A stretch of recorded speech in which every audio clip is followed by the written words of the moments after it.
Ganun po talaga siguro kapag nagbabago yung bahay. Hindi tayo sana yung mga taga-Jeddah na lumalamig.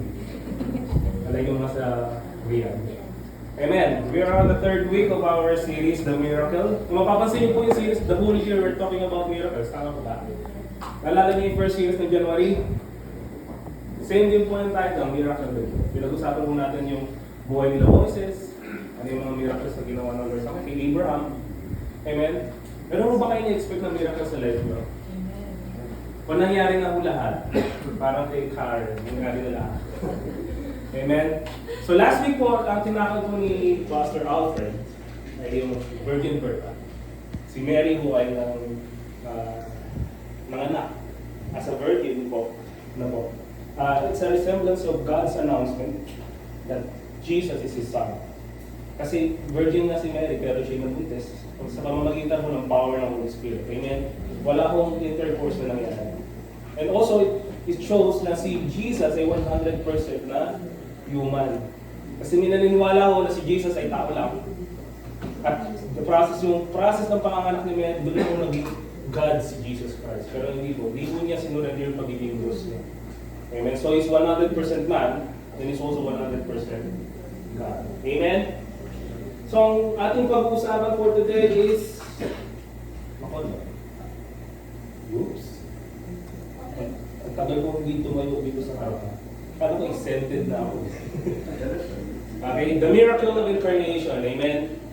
If you're wondering, asan po si Pastor John at ang kanyang family, sa kasalukuyan po sila nag-enjoy sa pork chop. Diba? Saka sila Ryan. Amen? So, nasa vacation po sila. Huwag po kayo magtaka. Hindi po tayo iniwan ng ating pastor. Hindi po sila lumipat ng church. Amen? So, nagbabakasyon lang po sila ngayon. Amen? So, ang pag-usapan natin is the miracle of incarnation. If you have your Bible with you, kindly open it in Luke chapter 2, verse 11 to 14. Basa niyo ba? Kung medyo mali. Luke 2. Mga senior. 11:14. Kita ba ng mga senior? Sabi niya, for unto you is born this day in the city of David, a Savior, who is Christ the Lord, and this will be a sign for you. You will find a baby wrapped in swaddling cloths and lying in a manger. And suddenly there was with the angel a multitude of the heavenly hosts, praising God and saying, Glory to God in the highest, and on earth peace among those with whom He is pleased.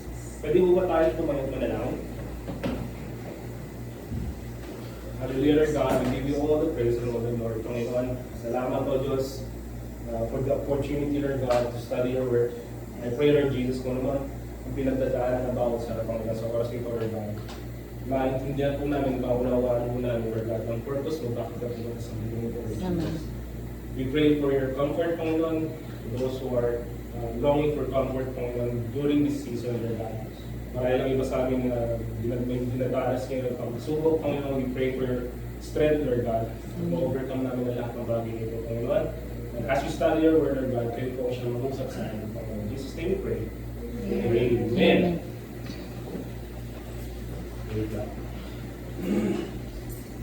Kung mapapansin nyo, kung natatandaan, sino nandito last week?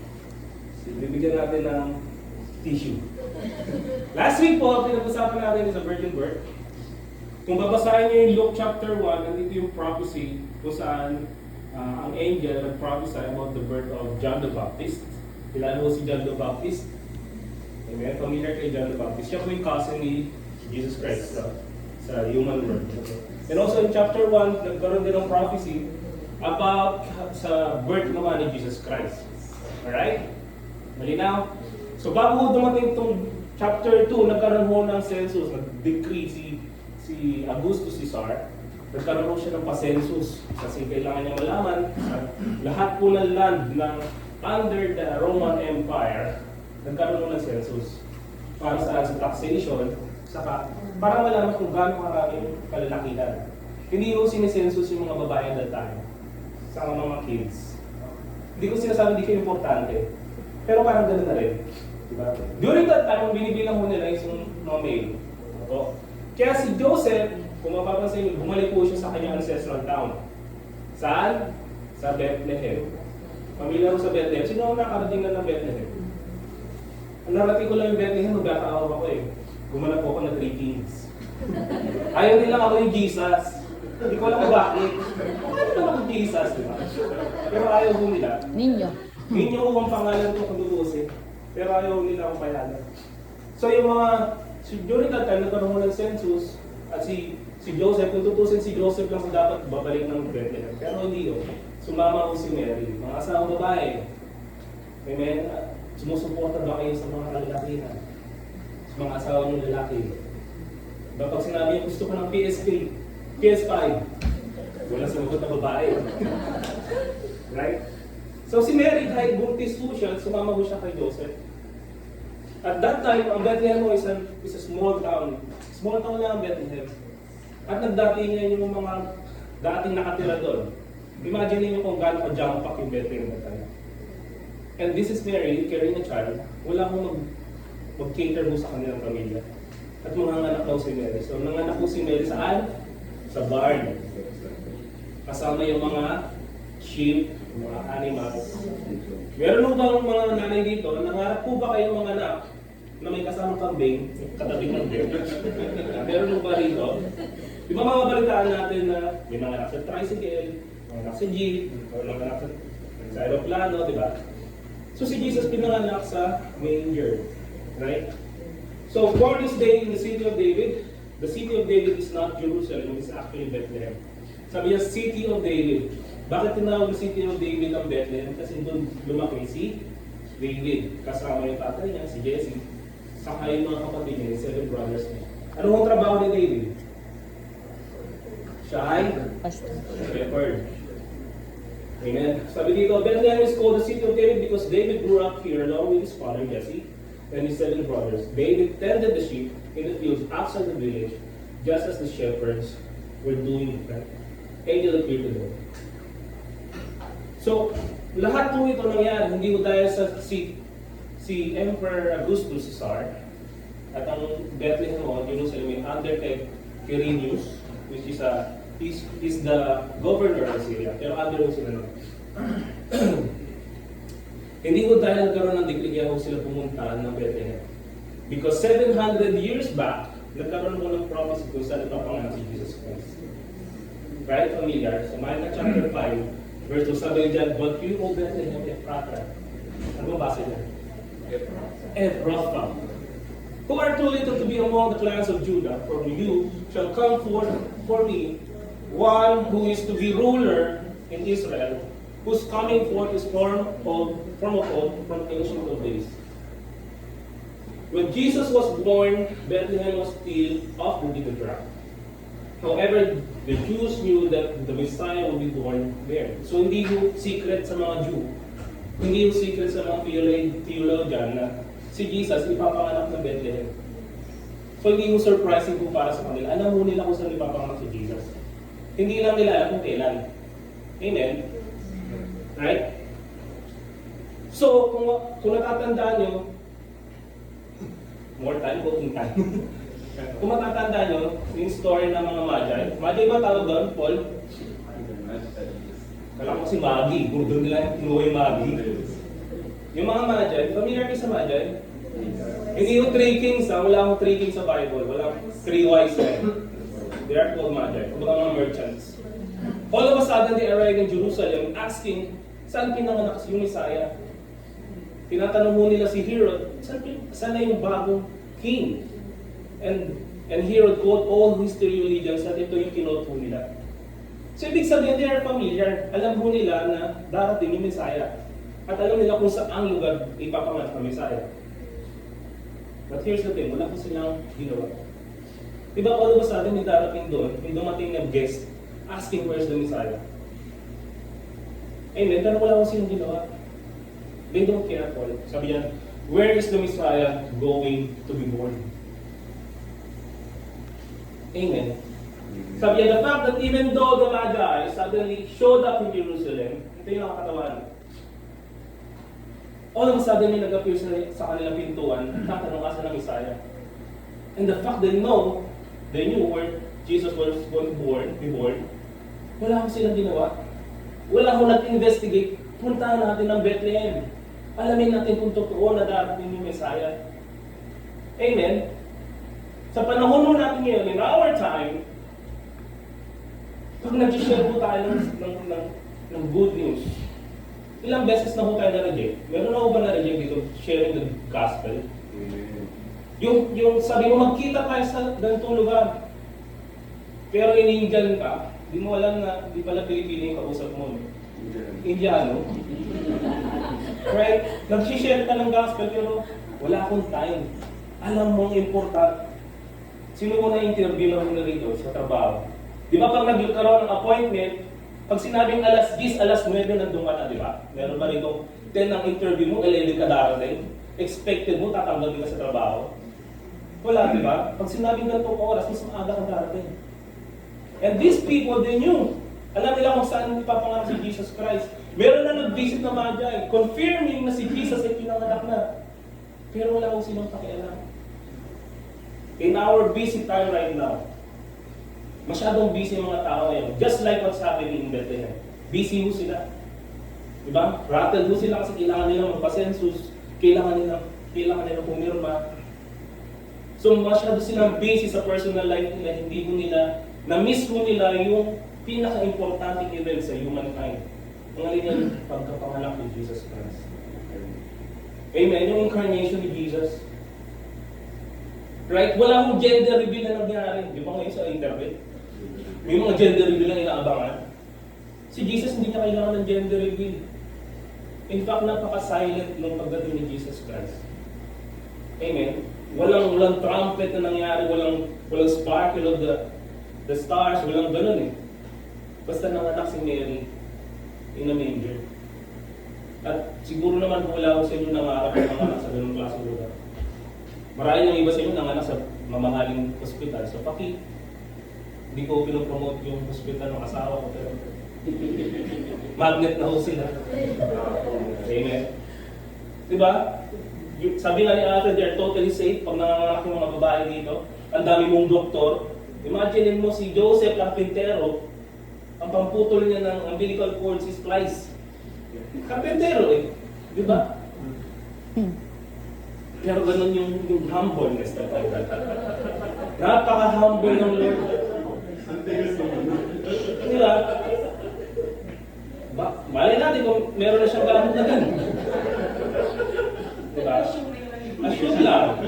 Wala naman sa atin nandun na, diba? Right? Pero, imagine niyo, He's the King of Kings and Lord of Lords. Pero pumayag po siya ng panganak sa ganung sitwasyon. Amen. Dumating po si Jesus in the darkest time of Israel. They're in their country, they have their nation, they have their homes, pero iba po yung namamalakad sa bansa nila. They're under the Roman Empire. At alam po natin kung gaano kalupit ang mga Roman Empire. Diba?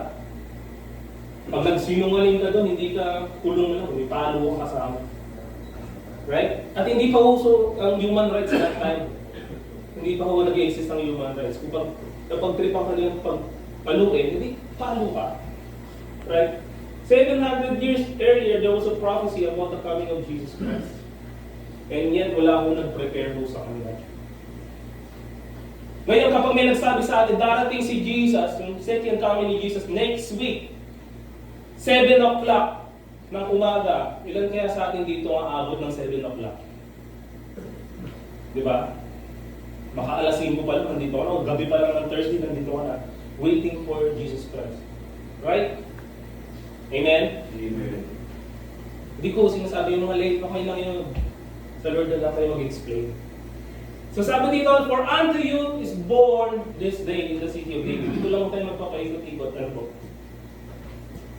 There are two things po na kailangan natin maunawaan. First, sabi dito, that there were no miracles associated with the physical birth of Jesus Christ. Wala akong miracle doon. Ang miracle mo nangyari 9 months before. So si Mary, kagaya ng ibang nabubuntis, normal. Sumasakit yung tiyan, nahihirap ko maglakad. Tama ko ba? Ako di ako bubuntis, pero ang hirap maglakad minsan. Pag busog. Diba? So si Mary nakaranas mo ng lahat ng yun. Labor, wala akong miracle na naganap.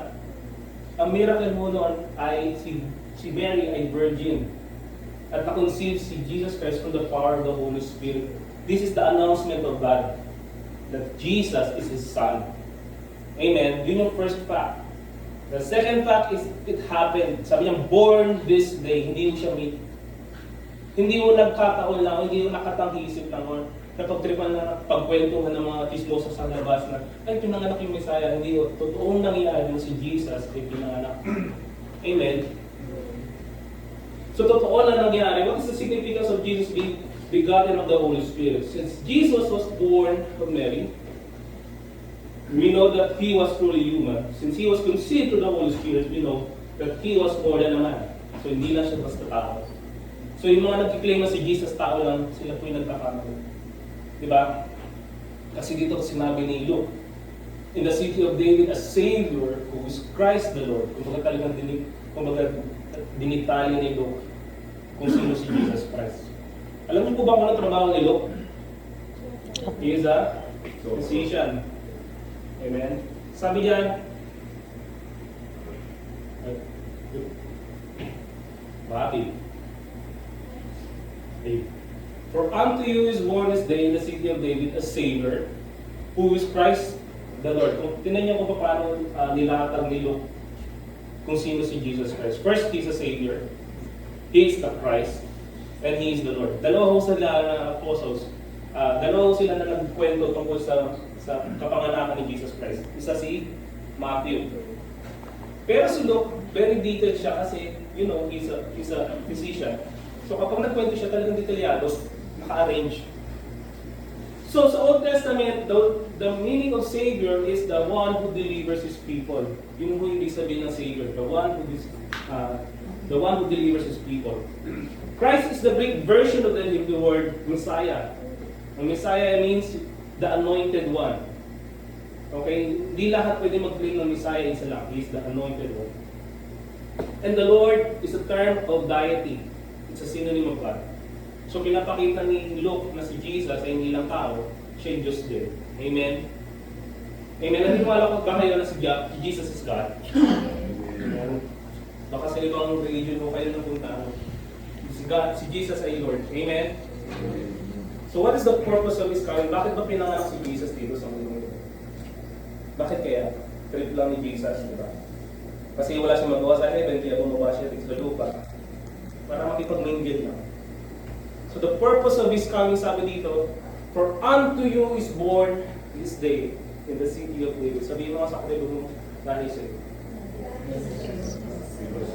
Because of unto you.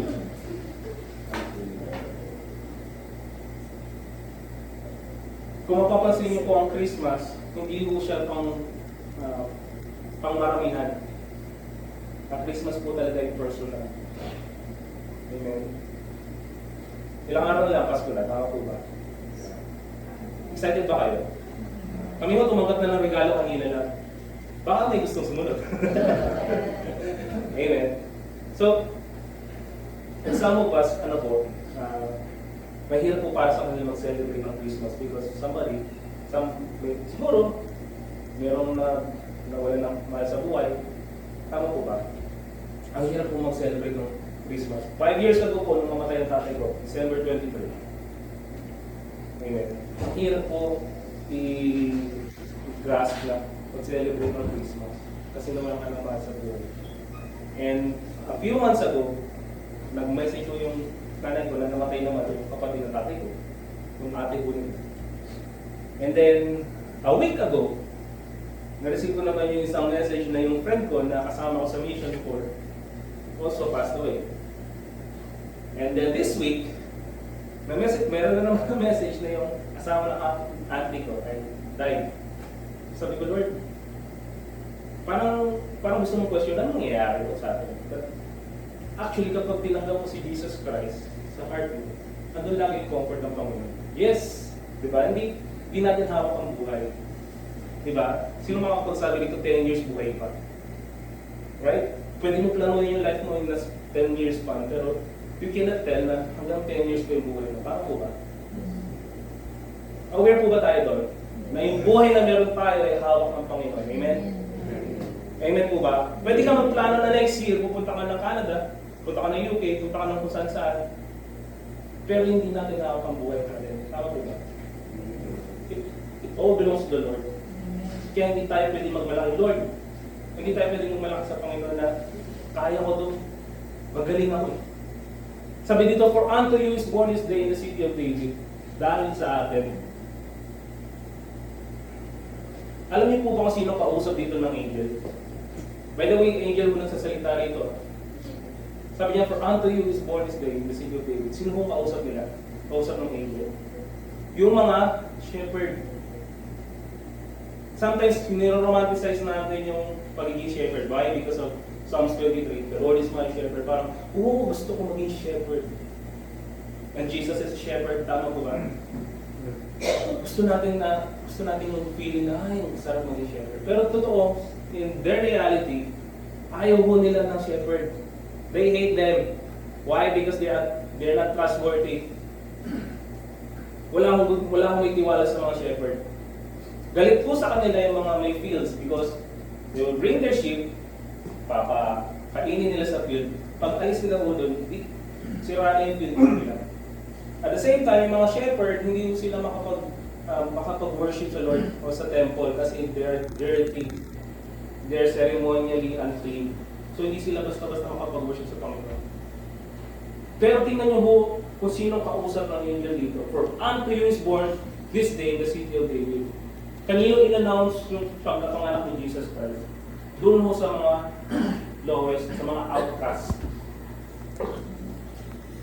Amen. Ang Panginoon hindi tumitingin kung anong tinapos mo sa buhay. Amen.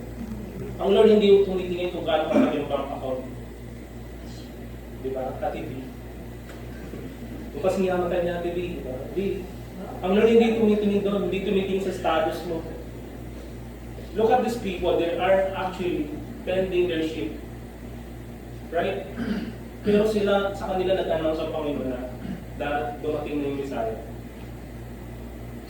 Amen. Sabi dito, when Christ came, His birth was first announced to the outcast of society. Kung nakikita niyo tumatayo dito sa harapan, hindi po yung mga perfect na people. Amen. Hindi yung perfect yung wife ko. Maganda ko yung wife ko, pero hindi siya perfect. Right?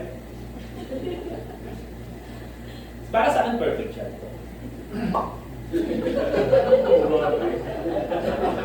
Nakati ako patulugin ako. Diba? Kung lahat tayo may flaws, right? Lahat tayo may mga sins. Lahat tayo may skeleton sa closet, pero ikaw at ako yung pinili ng Panginoon. Right? Hindi dahil sa mataas yung pinag-aralan mo, hindi dahil sa boss ka, hindi dahil sa engineer ka, hindi dahil sa nurse ka. Kahit sabihin pa ng society sa atin na wala kang kwentang tao. Pero kapag ikaw at tinawag ng Panginoon, tinawag lang. Kapag ikaw ay pinili ng Diyos, amen. Sabi nga ni Alfred last week, God does not call the qualified, He qualifies the poor. Amen. Sabi mo sa katibo, qualified ka bro. Qualified. You are qualified, Kuya. Amen. Pwede sabihin ng mundo, hindi, wala kang kwentang tao. Sino nga rin eh, chismosa, sa laki ng chismosa sa hospital. Right? Number one kang chismoso. Diba? Pero kapag ikaw ay binago ng Panginoon, alam niyo po yung tatay ko, nung nabuhay na din yung tatay ko at naging pastor, wala akong maniwala sa mga kamag-anak namin sa probinsya, sa Cagayan. Then napaka-loko-loko ng tatay ko. Kinukwento niya sa amin, tatanungin siya ng teacher, Florante, anong gusto mong grade? Para hindi siya makita that school year, doon ka na sa kabilang klase. Kasi nga napakaloko ng tatay ko. Yung barkada ho niya, leader na ho ng NPA. O yung mga makakaliwa. Barkada niya, inutos-utusan niya lang. Kaya nung nabuhay din ng tatay ko at sinabi pa niya na siya pastor na, wala akong maniwala. Kasi nakatungo sila doon sa dati niyang buhay. Amen. Ang mundo titingnan yung dati mong buhay, pero pag binago ka ng Lord, makikita at makikita nila yung pagbabago natin sa buhay natin. Amen. Sabihin mo nga sa katabi mo, binago ka ng Panginoon. Yung totoo, binago ka ng Diyos. Amen. Tayo ba'y nagpapabago sa Panginoon? Right? Konti lang yung slides ko, 13 slides lang ito. Kanina pa ako sa inyo sa ni Marie, tagalan ko. Kasi hindi pa luto yung pagkain. Gutom na ba kayo? So magkismisan muna tayo dito. Kasi hindi pa luto yung ulam. Baka gutom na kayo. Right? Ready na ba kayo? Nagtimbang na ba kayo bago magpasko? Di ba? Nakahanda na ba yung pambiti nyo? Ganyan. Sabi dito, He came for you. Church, bakit tayo nag-celebrate ng Christmas? It's because He came for us. Right? Sabi dito sa John 3:16, for God so loved the world that He gave His only begotten Son. Whoever believes in Him should not perish but have everlasting life. Kaya ang Christmas o hindi upang buong mundo. Ang Christmas po ay para sa taong tumanggap kay Kristo. Amen? Amen. Sabi dito, and for unto you, nulit po namin, for unto you is born this day in the city of David a Savior. Let's make a simple application. Sabi dito, the angel said, for unto you is born this day in the city of David a Savior. Unto you. For you. He came for you. This is where Christmas becomes intensely personal. Amen. Personal mo ang Christmas. Kaya kung excited ka makareceive ng gifts or magbigay ng regalo, we miss the point. Why we celebrate Christmas? Diba? Hindi ito just about giving gifts. Hindi dahil sa may excited ka kumain ng salad. Right? It's about Jesus dying on the cross for our sin. Yun yung reason kung bakit meron tayong Christmas. Amen. Millions of people say that and are still lost in their sins. Marami yung nag-claim na kilala ho nila ang Panginoon. Alam nila kung yung history. Kung alam nila na sa December pinanganak si Jesus Christ, April namatay si Jesus Christ. Hanggang doon lang. But there's no personal relationship with Jesus Christ. Amen. And they're still lost. It is not enough to say that Christ came for someone else. So you can never be saved until you say, Christ came for me. He died for me. And He rose from the dead for me. Amen. Sabi dito, Jesus is God's Christmas gift to you. But you will never experience Christmas joy until you personally receive God's gift. The Lord Jesus Christ.